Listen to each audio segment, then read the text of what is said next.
When God calls a people chosen, he is not using the word lightly. He's not talking about a label. He's talking about a reality.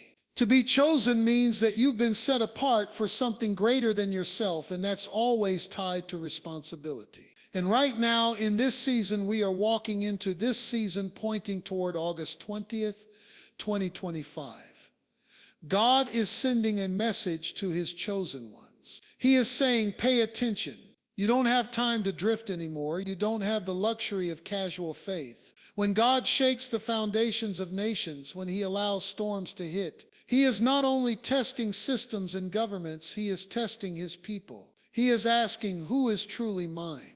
It's easy to wear the name of faith when life is comfortable, but the shaking reveals whether that faith has roots. Think about it like a storm hitting a tree. The leaves may look the same on the surface when the weather is calm, but when the winds blow, you find out which tree is firmly planted and which is standing shallow in the soil. That's what God is saying to the chosen in this moment. The shaking will expose what is real. It's not meant to destroy you, it's meant to clarify you. And in that clarity, you discover whether your allegiance is with him or with the shifting tides of culture and politics. God is calling his chosen to a place of consecration. And that word simply means separation. To consecrate is to take something and set it apart for sacred use. That's what the temple instruments were in Scripture.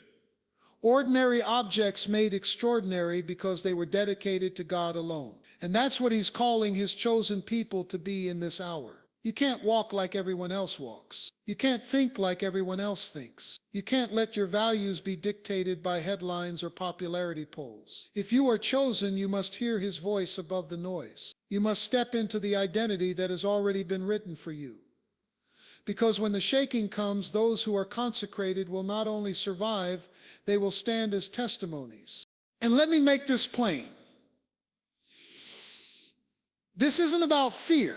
Too many people hear warnings from God and immediately move into anxiety as if God is trying to scare them into obedience. No, he is trying to align them into blessing. When he warns, it's always a signal of his mercy. It's like a parent calling out to a child running into the street. Not because the parent hates the child, but because danger is coming and love refuses to stay silent. So when God says he is shaking things, when he calls his chosen ones to wake up before August 20th, 2025, he's not trying to paralyze you with dread. He's giving you time to prepare, to realign, to make sure your faith is not just words, but life. You see, too many of us have confused association with transformation.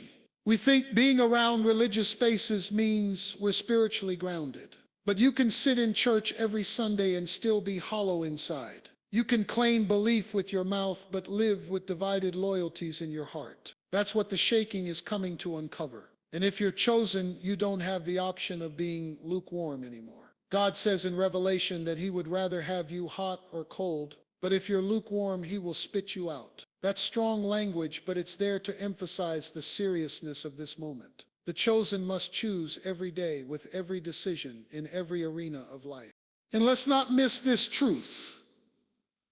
The chosen are not chosen because of how strong they are. They are chosen because of the one who chose them. That means your failures don't disqualify you, and your weakness doesn't discredit you. What God is looking for is not perfection, but surrender. Will you allow him to prune what needs pruning?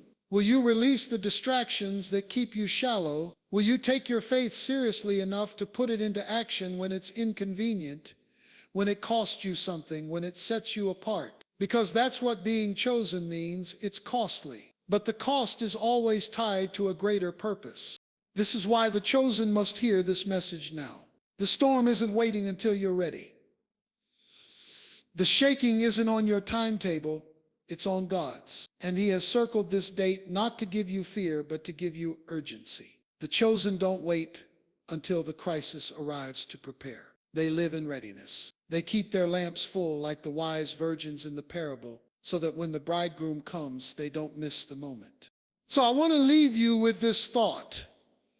If you are chosen, This is not the time to play games with God. It is not the time to sit on the fence, hoping the shaking will pass you by. It is the time to plant your feet deeply in the truth of His word, to consecrate yourself to His purposes, and to listen intently to His voice above the noise of the world. Because when everything else begins to crumble, only those who are rooted in Him will remain standing. And if you remain standing, you won't just survive the shaking, you'll shine in the midst of it.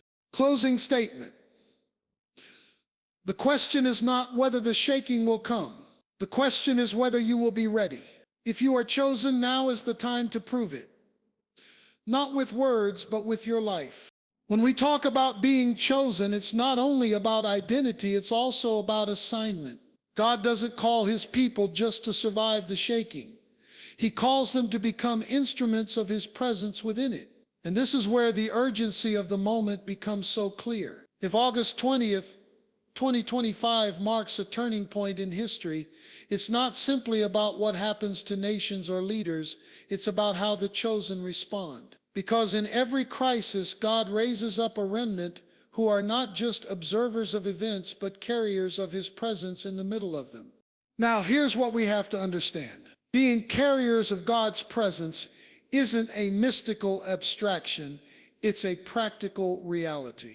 God has always placed His people in the middle of collapsing systems to shine as light. Think about Joseph in Egypt. When famine hit, Joseph wasn't just preserved by God, he was positioned by God. His wisdom and faith not only saved a nation, but also preserved the line through which God's promises would come. Or think about Daniel in Babylon. He didn't just keep his faith private, he lived it publicly in a way that influenced kings. That's what it means to carry God's presence in crisis.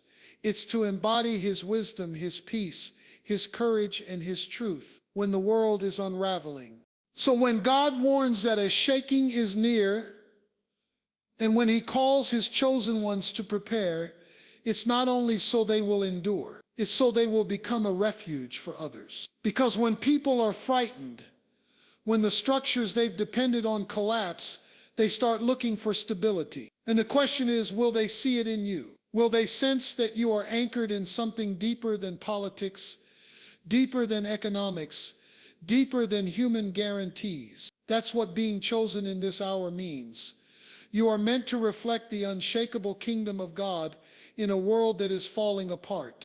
This is where spiritual depth becomes essential. Too many believers today are living on the surface. We know how to post a verse online.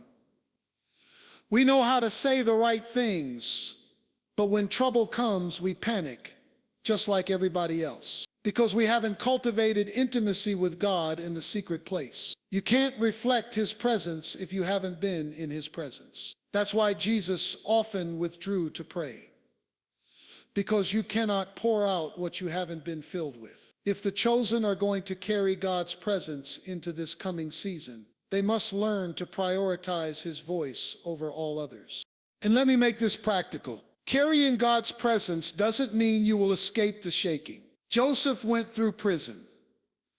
Daniel went through the lion's den. Paul went through shipwrecks and persecution. But in every circumstance, their lives radiated the reality of God. People knew, sometimes even enemies knew, that these men were walking with something greater than human strength. And that is the call for the chosen in this moment. Don't expect to be removed from the crisis. Expect to reveal God within it. Here's the tension. It's easier to complain about the shaking than it is to become a witness in the middle of it. But chosen people don't waste energy complaining about the environment. They recognize that they've been placed there on purpose. You may feel like your voice is small, your influence limited, but when God's presence rests on you, even the smallest act becomes a testimony. A word of encouragement, a stand for truth, a refusal to bow to fear, all of these ripple outward. That's what light does in darkness. It doesn't have to fight the darkness, it simply shines. And don't miss this.